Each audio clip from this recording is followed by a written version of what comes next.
नमस्कार। आज हम देखेंगे लाभेश का किस भाव में क्या फल होगा। लाभेश अर्थात एकादश भाव के स्वामी वही लाभेश कहलाते हैं, क्योंकि एकादश भाव लाभ भाव है। तो हम देखेंगे कि लाभ भाव के स्वामी किसी भी भाव में विराजमान हो जाएं तो क्या फल होंगे। पूरा वीडियो अवश्य देखें और कमेंट में अपनी प्रतिक्रिया भी जरूर दें।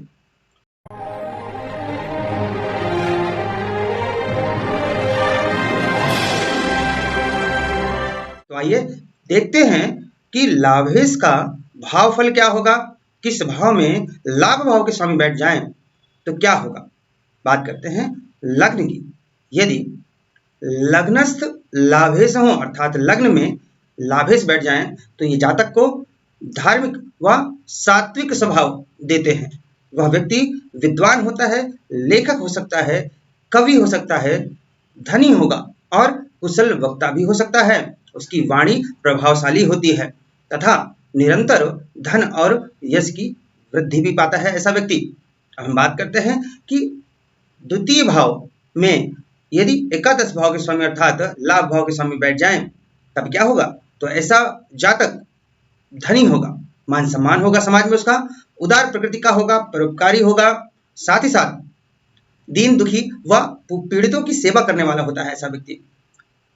और लोगों की सेवा करने में इसको एक अपार खुशी का भी अनुभव होता है।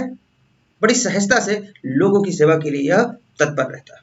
बात करते हैं कि तृतीय भाव में यदि एकादश भाव के स्वामी चले जाएं तो ये जातक को भाई बहन का स्नेह देते हैं, सम्मान व सुख देते हैं। लाभेश का अपने से पंचम में जाना जातक का कार्यकुशल, पराक्रमी, परिश्रमी और धैर्यशील बनाता है। हम बात करते हैं चतुर्थ भाव की। यदि चतुर्थ भाव में एकादश के स्वामी अर्थात लाभेश चले जाएं तो ये जातक को भूमि भवन का लाभ अवश्य देते हैं। ये माता से धन और घर परिवार का उत्तम सुख भी देते हैं। मतांतर से ऐसे जातक को तीर्थाटन व सत्संग प्रेमी होते हैं। अगर हम बात करते हैं पंचम भाव की, पंचम भाव में लाभ भाव के स्वामी एकादश भाव के स्वामी बैठ जाएं तो ये जातक को विद्वान बनाते हैं, गुणी बनाते हैं, पुत्र और मित्रों की ओर से सुख मिलता है इनको। कोई जातक गुणी, सुंदर, सुशील व पितृभक्त पुत्रों का सुख भी पाता है।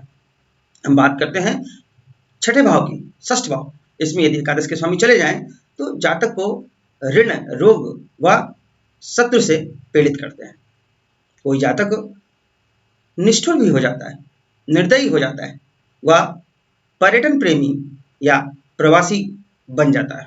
हम बात करते हैं सप्तम भाव की। सप्तम भाव में यदि लाभेश चले जाएं तो जातक को गुणी, उदार, तो कभी कामी, लोभी व स्त्री वशी बना देते हैं।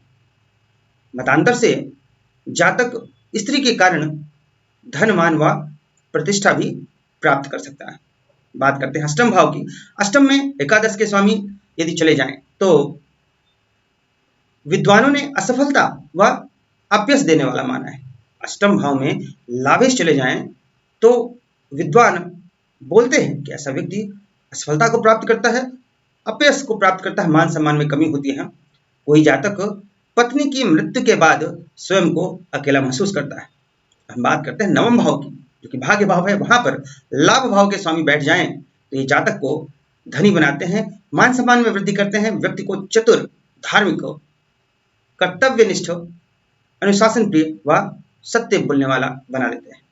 दसम भाव की बात करें, दसम भाव कर्म भाव है और एकादश के स्वामी यहाँ बैठ जाएंगे तो जातक को सत्कर्मी बनाएंगे, गुणी बनाएंगे, संयमी बनाएंगे और ऐसा व्यक्ति राजा प्रजा सभी से मान सम्मान प्राप्त करता है। तात्पर्य यह है कि समाज में इसको मान सम्मान भरपूर मिलता है, लोकप्रिय होता है, प्रतिष्ठित व्यक्ति होता है ऐसा व्यक्ति। हम बात करते हैं एकादश भाव की। लाभ भाव है और लाभ भाव के स्वामी लाभ भाव में ही विराजमान हो जाए तो जातक विद्या, विनय संपन्न, कार्य दक्ष, सफल और सुखी व्यक्ति होता है। इसमें कोई भी संदेह नहीं है। हम बात करते हैं द्वादश भाव की, 12वां भाव। इसमें एकादश के स्वामी चले जाएं। देखिए 12वां भाव व्यय का भाव है, एकादश भाव लाभ या आय का भाव है। 12वें भाव में लाभ भाव के स्वामी जाएंगे तो कभी विदेश संबंध से धन लाभ व यश देते हैं। कोई जातक दान पुण्य व जनमानस में धन का काम करता है। कोई अन्य जातक आतिथ्य प्रेमी अथवा हीन स्त्रियों पर धन का अपव्यय करने वाला बन जाता है। इनकम तो होती है लेकिन व्यय भी उतना ही अधिक होता है। तो इस प्रकार से आज हमने देखा कि लाभ भाव के स्वामी किसी भी भाव में बैठ जाएं तो इस संबंध से क्या फल उत्पन्न होगा। आशा करता हूं कि यह आपको अच्छा लगा होगा। अपनी प्रतिक्रिया कमेंट में जरूर बताएं। जो लोग अपनी कुंडली का विश्लेषण मेरे द्वारा कराना चाहते हैं वे स्क्रीन पर दिए गए नंबर पर अपना अपॉइंटमेंट बुक कर सकते हैं। आज के लिए बस इतना ही। नमस्कार।